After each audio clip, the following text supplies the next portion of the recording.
चीन के साथ मौजूदा तनाव के बाद लोगों के चीनी सामान के विरोध का सिलसिला जारी है, लेकिन बीसीसीआई ने साफ कर दिया है कि इस तनाव का असर आईपीएल पर नहीं पड़ेगा। बीसीसीआई ने कहा है कि फिलहाल वीवो से करार खत्म करने का कोई इरादा नहीं है। इस मामले पर बोर्ड के ट्रेजरर अरुण धूमल का कहना है, आईपीएल में चीनी कंपनी से आ रहे पैसे से भारत को ही फायदा हो रहा है, चीन को नहीं। आईपीएल की title sponsorship Chinese company Vivo के पास है। चीनी सामानों के विरोध का सिलसिला शुरू होने के बाद इस तरह की बातें सामने आ रही थी कि क्या इसका असर आईपीएल पर भी पड़ेगा, लेकिन बीसीसीआई का मानना है कि अगर वीवो आईपीएल का स्पॉन्सर है तो इससे भारत को ही फायदा हो रहा है, चीन को नहीं।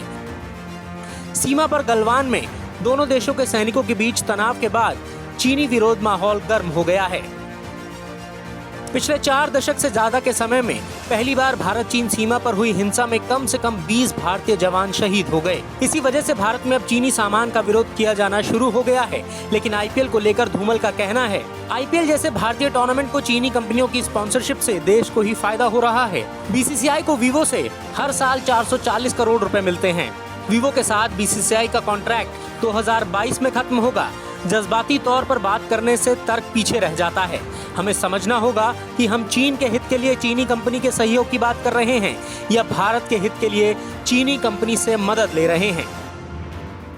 पिछले साल सितंबर तक मोबाइल कंपनी ओप्पो भारतीय टीम की स्पॉन्सर थी, लेकिन बाद में बेंगलुरु की स्टार्टअप कंपनी बायूज ने चीनी कंपनी की जगह ले ली। हालांकि अभी आईपीएल की स्पॉन्सरशिप वीवो के पास है और बीसीसीआई के मुताबिक जो भी पैसा इस टाइटल स्पॉन्सरशिप से आ रहा है उसका 42% टैक्स वो भारत सरकार को दे रही है। इस पर अरुण धूमल ने कहा, जब हम भारत में चीनी कंपनियों को उनके उत्पाद बेचने की अनुमति देते हैं तो जो भी पैसा वो भारतीय उपभोक्ता से ले रहे हैं उसमें से कुछ बीसीसीआई को ब्रांड प्रचार के लिए दे रहे हैं और बोर्ड भारत सरकार को 42% टैक्स चुका रहा है। इसका फायदा भारत को हो रहा है, चीन को नहीं। हम चीनी प्रोडक्ट्स पर निर्भरता कम करने के पक्ष में हैं, लेकिन जब तक उन्हें भारत में बिजनेस की अनुमति है, आईपीएल जैसे भारतीय ब्रांड को उनके द्वारा स्पॉन्सरशिप किए जाने से कोई बुराई नहीं है।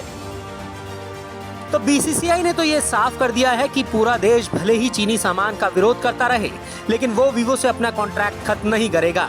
वैसे भी बीसीसीआई जो भी कमाई कर रहा है उसका टैक्स भी तो चुका रहा है।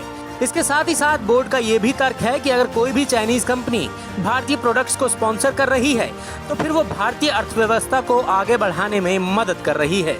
अगर आपको हमारा ये वीडियो पसंद आया हो तो इसे लाइक और शेयर जरूर करें और हाँ, हमें सब्सक्राइब और फॉलो करना ना भूलें ताकि आप क्रिकेट की कोई खबर मिस ना करें। चाहे स्पोर्ट्स की ब्रेकिंग न्यूज हो या क्रिकेट का कोई अपडेट, प्लेयर्स की मस्ती हो या फिर मैदान पर लाइव एक्शन, हर वीडियो मिलेगा न्यूज़ 24 स्पोर्ट्स पर।